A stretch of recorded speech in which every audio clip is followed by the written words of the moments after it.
Le loisir culturel. Quand on entend ces mots, on ne comprend pas tout de suite de quoi il s'agit. C'est pourquoi nous allons démystifier le tout pour vous.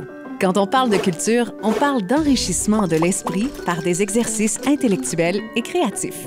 Et ça, c'est à l'infini. La culture est partout autour de nous et se manifeste parfois de la façon la plus inattendue. Par exemple, lorsqu'un collègue de travail vous propose d'aller voir une pièce de théâtre dans laquelle joue son fils. Vous n'avez pas l'habitude d'aller à des activités culturelles, mais vous acceptez tout de même en vous disant que c'est bien parfois d'essayer de nouvelles choses. Au théâtre, vous êtes agréablement surpris par la qualité du jeu des acteurs, par les décors et par l'ambiance qui vous rappellent avec nostalgie les sorties scolaires de votre enfance. La pièce vous parle par sa thématique, vous fait rire, vous émeut.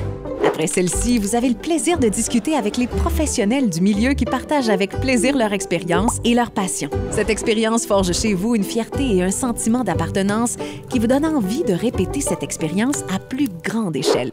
Le loisir culturel, c'est la pratique en amateur des arts et de la culture.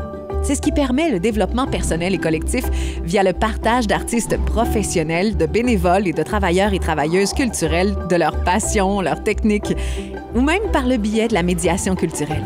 La musique, la danse, les arts, l'écriture. C'est pour vous un univers sans fin à découvrir. La culture est vivante. Elle est faite pour être consommée, pratiquée, partagée, et ce, peu importe le niveau de connaissance. Le loisir culturel a un impact direct sur la collectivité et la relève du milieu. La passion, le partage, la créativité, la diversité, la découverte et le plaisir. Le loisir culturel, c'est tout ça. Faites partie de la culture. Elle vous appartient.